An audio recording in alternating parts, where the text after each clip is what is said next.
subscribe, and then turn the notification on to get notified about every new lesson which I upload in this channel every day. Merhaba arkadaşlar. Tekrar hoş geldiniz. Bugün İngilizce dilde birbirimizin durumunu sormayı öğreneceğiz. Dün selamlaşmayı ve vedalaşmayı öğrenmiştik. Umarım hepsini ezberlediniz ve günlük hayatta kullanıyorsunuz. Arkadaşlarınız ya da kardeşleriniz ile pratik yapabilirsiniz. Böyle ezberlemek daha kolay olur. Evet, o zaman bugünkü dersimize başlıyoruz.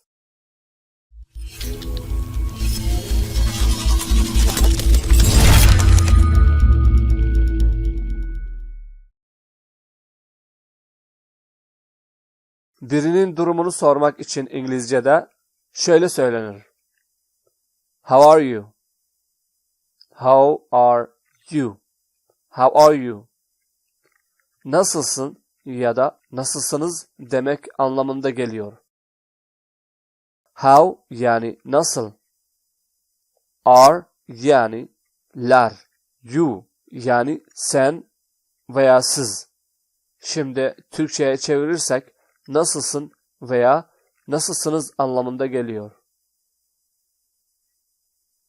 Şimdi iyiyim, teşekkürler demek için şöyle söylenir. I'm fine, thanks. I am fine, thanks. I'm fine, thanks. Yani ben iyiyim, teşekkürler demek. I yani ben. I ve am ikisi birlikte gelince ben yani benim gibi olur. Yani Türkçe'de birisi sizden sen misin diye sorunca siz de evet benim diye cevap veriyorsunuz. Tıpkı onun gibi I am yani benim anlamında geliyor. Fine yani iyi ya da güzel diye cevaplamak gibidir. Şimdi I'm fine yani ben iyiyim. Thanks yani teşekkürler. Şimdi bu soruyu ondan tekrar sorun. Mesela Türkçe'de biz soruyoruz ya sen ya da ya siz. İngilizce'de şöyle söylenir.